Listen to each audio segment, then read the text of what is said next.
जिस कुंभ का 12 वर्षों से इंतजार होता है, आज जाकर के वह 12 वर्षों का इंतजार पूरा हुआ और आज से प्रथम स्नान मां भगवती गंगा का हम सबको करने को मिला। और आज इस कुंभ मेले के पावन दर्शन के साथ साथ आप सभी भक्तों का दर्शन ये दास को मिला।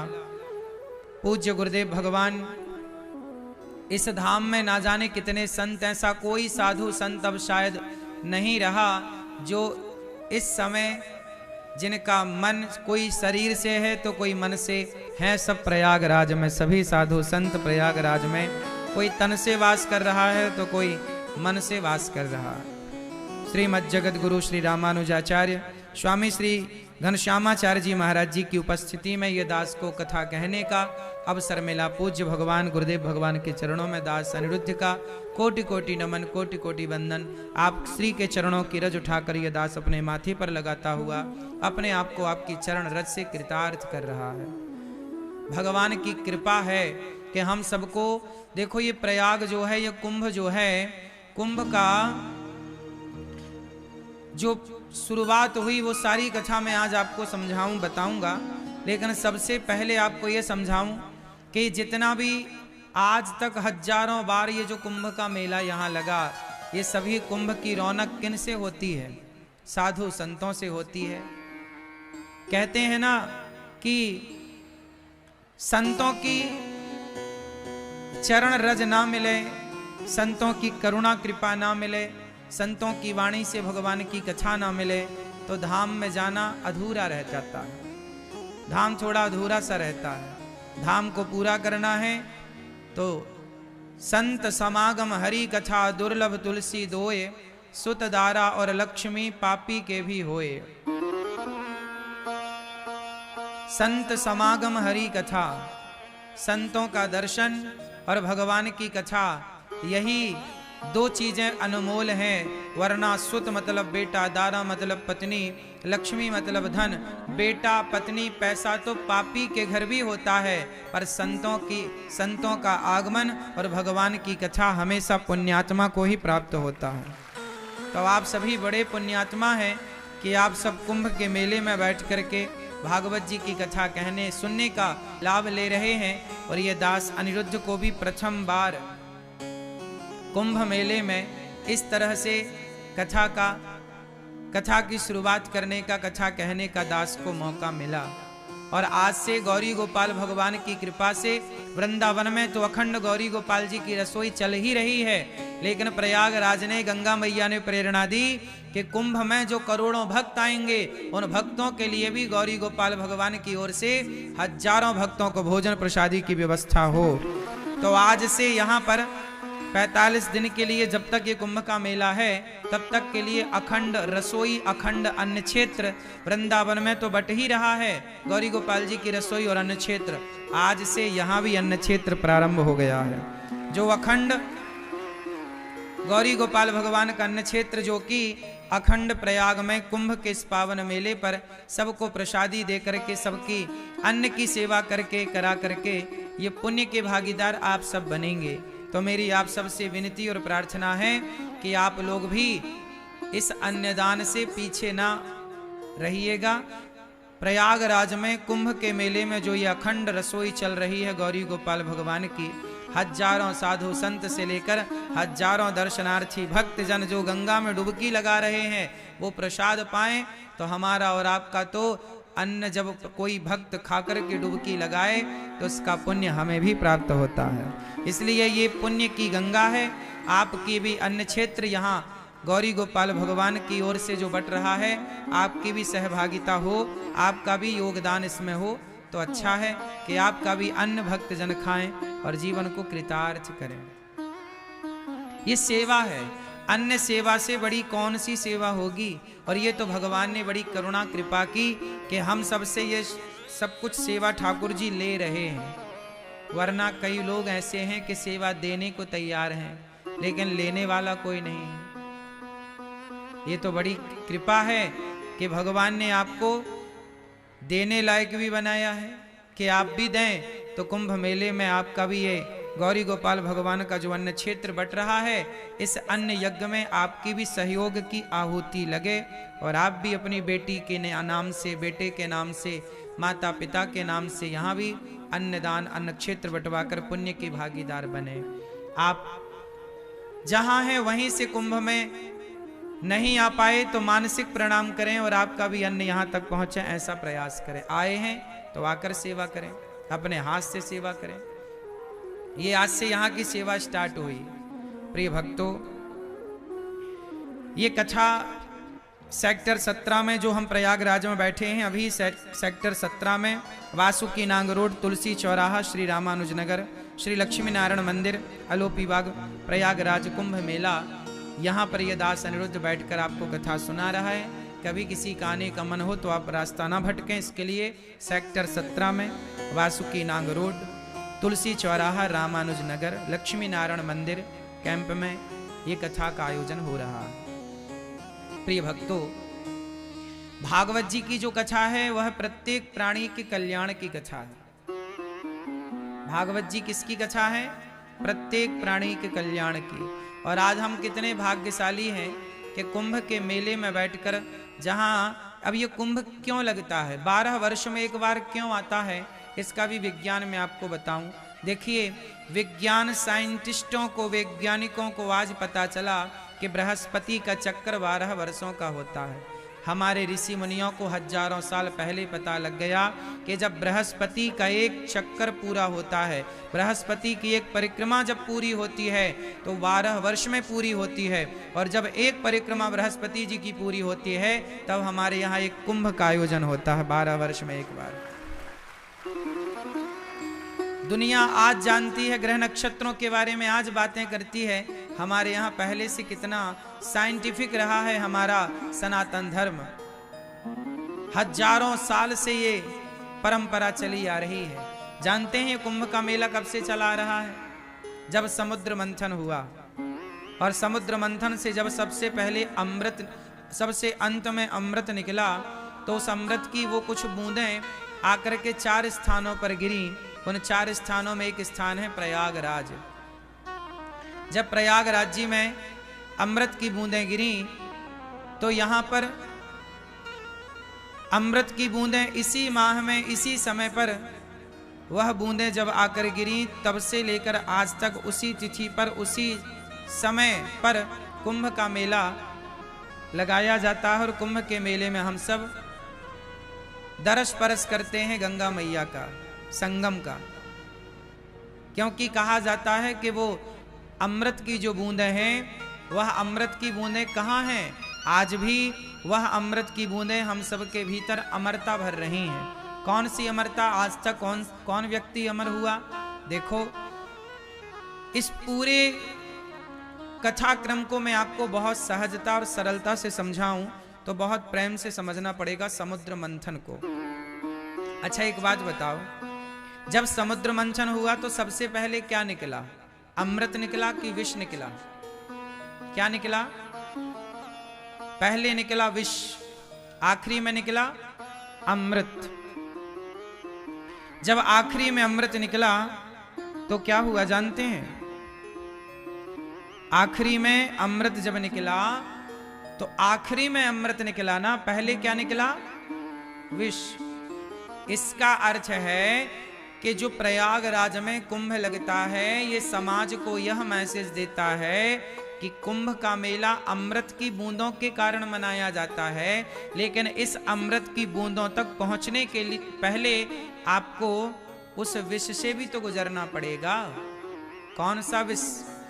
जीवन में जब कठिनाई आए, जीवन में जब समस्याएं आए तो घबराना मत, क्योंकि उन कठिनाइयों के बाद, उन समस्याओं के बाद कामयाबी का अमृत भी आने वाला है।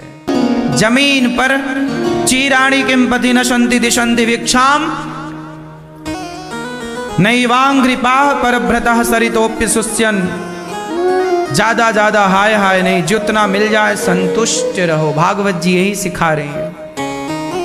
रिश्तों को बेहतर बनाओ, भगवान पे विश्वास मजबूत हो, कभी किसी को धोखा ना दें, ये सब कोशिश करो।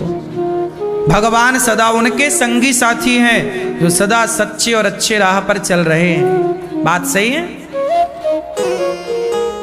इन बातों को यदि आप अपनाओ तो आपके जीवन की सारी परेशानियां दूर हो जाएं। पर अपनाता कहां है कोई? जरूरतों के हिसाब से लोग जिंदगी कहां जी रहे हैं? इच्छाओं के हिसाब से जी रहे हैं। आज लोगों की इच्छाएं ज्यादा हैं, जरूरतें तो बड़ी थोड़ी हैं। आपकी जरूरत कितनी है? रोटी, कपड़ा, मकान, शिक्षा, ये जरूरत है।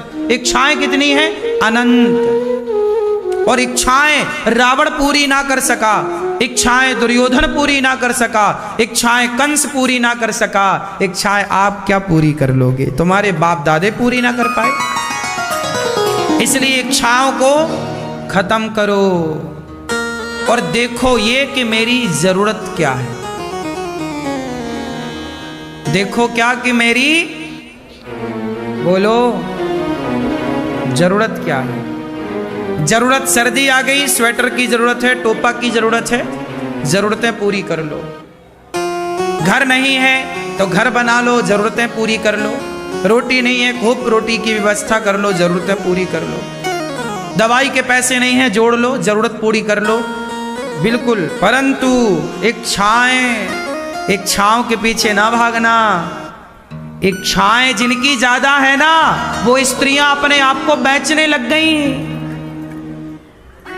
आजकल कुछ स्त्रियां अपने आप को जो बेच देती हैं, जिन्हें सामान्य भाषा में वेश्याएं कहते हैं। काहे बेच रही हैं अपने शरीर को? बोलो। इच्छाएं ज्यादा है उनकी, उनको जल्दी से धन्ना सेठ बनना रहता है। इच्छाएं हैं, मेरे पास भी बड़ी गाड़ी हो, बड़ा मोबाइल हो, बड़ा नाम हो, इसके लिए बेचना भी पड़े, अपने को परोस देते हैं। क्यों मेरी माँ? वरना क्या जरूरत थी? गुजारा तो घास की झोपड़ी में एक पत्नी का हो रहा है।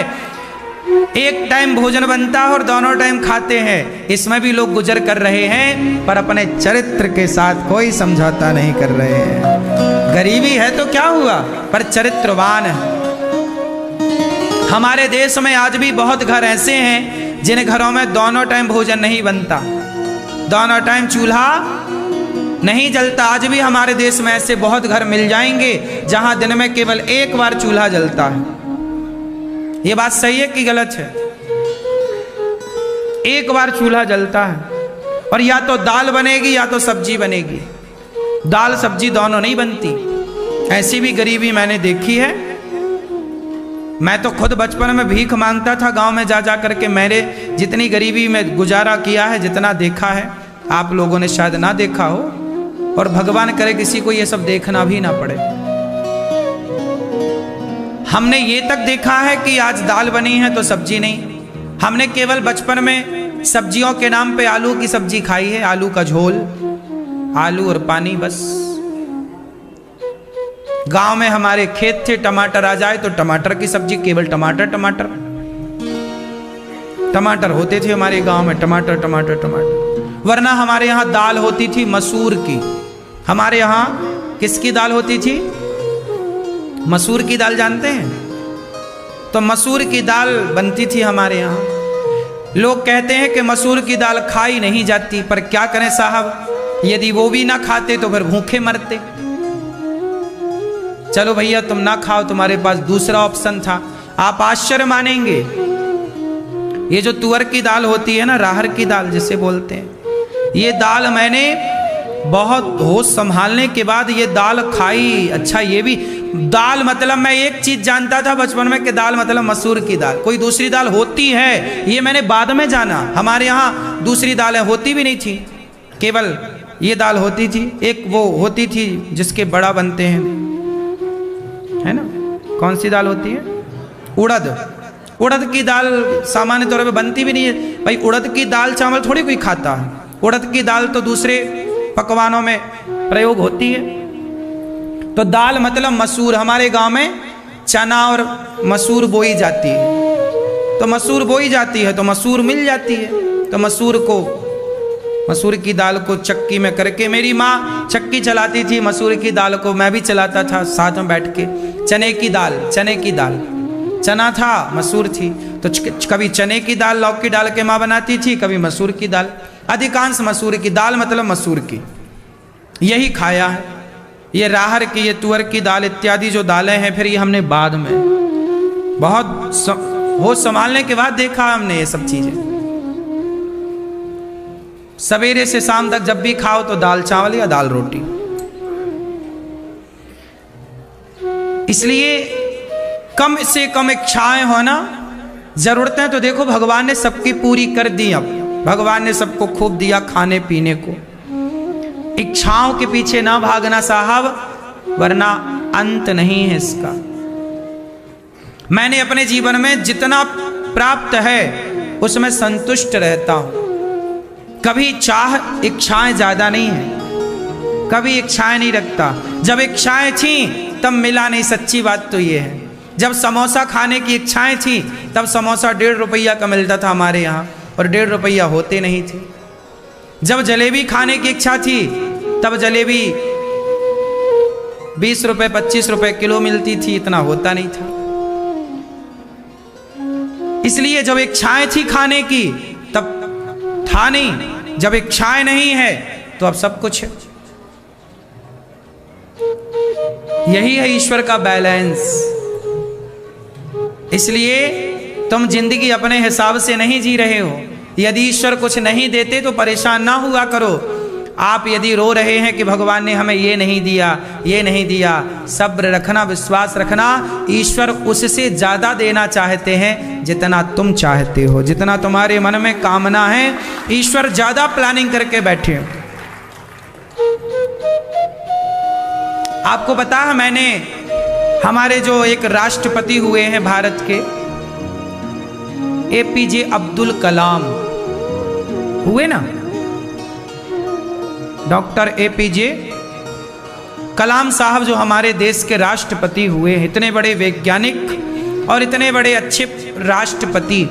इनकी हिस्ट्री मैंने पढ़ी थोड़ी सी, तो इनकी हिस्ट्री में एक दौर ये भी था कि ये आत्महत्या करने का सोच रहे थे।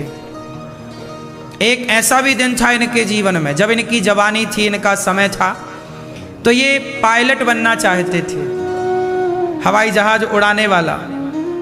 क्या बनना चाहते थे? तो ये दक्षिण के थे, दिल्ली आए इंटरव्यू देने। तो पायलट का इंटरव्यू दिए तो नंबर कम आए, सिलेक्शन हुआ नहीं। तो इन्हें लगा कि अब देखो, अब क्या मुंह दिखाएं घर वालों को कि हमारी तो जॉब लगी नहीं। तो ये गंगा के किनारे चले गए। तो गंगा के किनारे ये प्लान कर रहे थे कि मैं कूद जाऊं और आत्महत्या कर लूं, क्योंकि अब जीने का कोई आधार नहीं। जो चाह रहे थे वो मिला नहीं, तो इन्होंने सोचा आत्महत्या कर लेता हूं।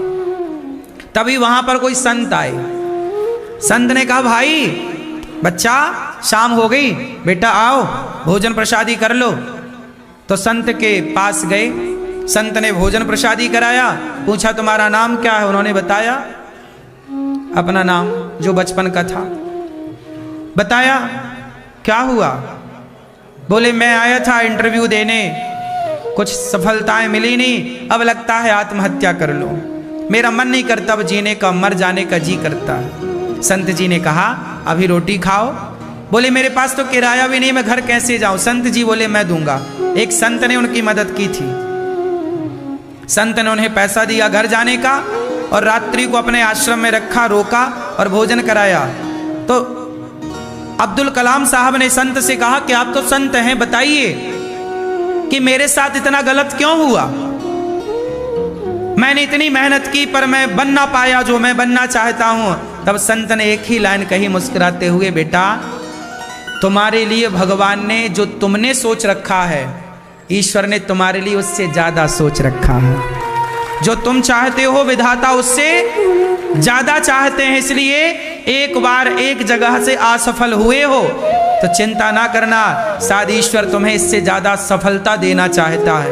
वही बालक बाद में इस देश के राष्ट्रपति बने, और उन्होंने इतने बड़े वैज्ञानिक बनकर के राष्ट्र में क्या क्या, परमाणु का सबसे पहले परीक्षण उनके कार्यकाल में हुआ।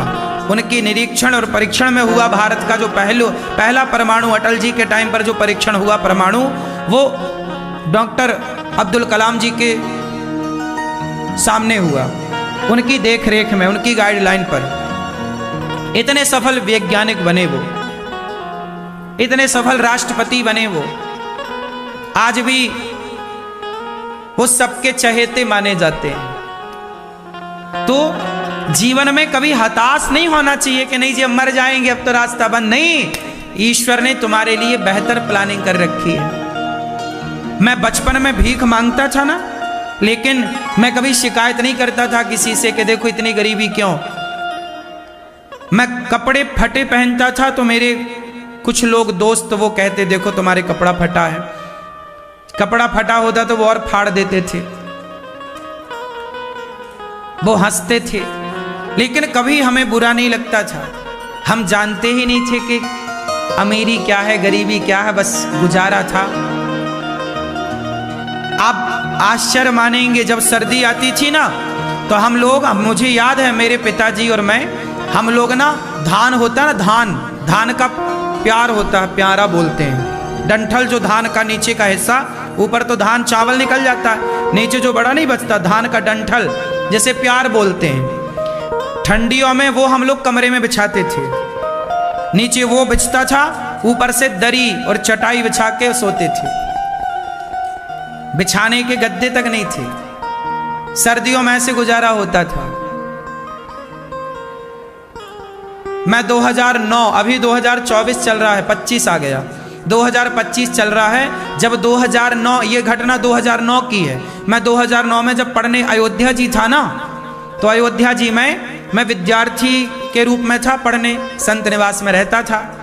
तो मेरे पास कपड़े नहीं थे बिछाने के, तो मैं बोरा, भंडारी जी से जो बोरा होता ना, बोरा जिसमें चावल दाल भर के आती है ना, बोरा समझते हैं आप लोग, जूट का बोरा बिछा करके, और 1-2-3 बोरा नीचे बिछा लेते थे, एक छोटा कंबल था उसके ऊपर 3-4 बोरा ऊपर डाल लेते थे। ये 2009 तक ये स्थिति, इसमें गुजारा किया और पढ़ाई की, जीवन को गुजारा, भगवान का चिंतन, भगवान खुश थे वो तो अब बता रहे हैं, उस समय तो बस आनंद था, बस शिकायत नहीं थी कि ये स्थितियां ना, जो था बढ़िया था। भगवान को पता था कि मुझसे, इस शरीर से प्रभु ये सारी सेवाएं करानी थी उनको, इसलिए भगवान ने मुझे बचपन से ही, जैसे सोने को तपाने के लिए भट्टी पे जाना पड़ता है, ऐसे जीवन में जब दुख तकलीफ आए तो समझ लो कि ईश्वर आपसे कोई बड़ा काम कराना चाहते, इसलिए वो तपा रहे हैं दुख की आग में। इसलिए तपो विंदास, शिकायत विकायत ना करो, जितना दुख आएगा उतनी जीवन में खुशियां भी आएंगी। धैर्य रखिएगा बस। संघर्ष को, किसके जीवन में बुरा दिन नहीं आया बताओ? स्टीव जॉब्स के बारे में बताया कि उसके पास खाने को रोटियां नहीं थी तो भंडारों में खाते थे, ये दिन भी देखा है उन्होंने। कौन है संसार में, आप लोग सबकी सफलताएं देखते हैं, सफलताओं के पीछे का संघर्ष नहीं देखते। आपको लगता है मैं भी वैसा बनूं, मैं भी वैसा ना, वैसा बनने के पीछे का बैकग्राउंड क्या है, वैसे बनने के पीछे का संघर्ष क्या है। अब्दुल कलाम तो सबको दिखे, पर अब्दुल कलाम का संघर्ष ना दिखा, धैर्य नजर ना आया। इसलिए स्टीव जॉब्स सबको दिखता है, लेकिन उसके पीछे का संघर्ष नजर नहीं आता। हर व्यक्ति यदि सफल, कोई भी सफल है, जितना सफल व्यक्ति होगा, याद रखिएगा, इमारत जब बनती है तो जितनी ऊंची इमारत बनती है, मतलब उसका उतने ही नीचे उसका वेस होता है, नींव होती है।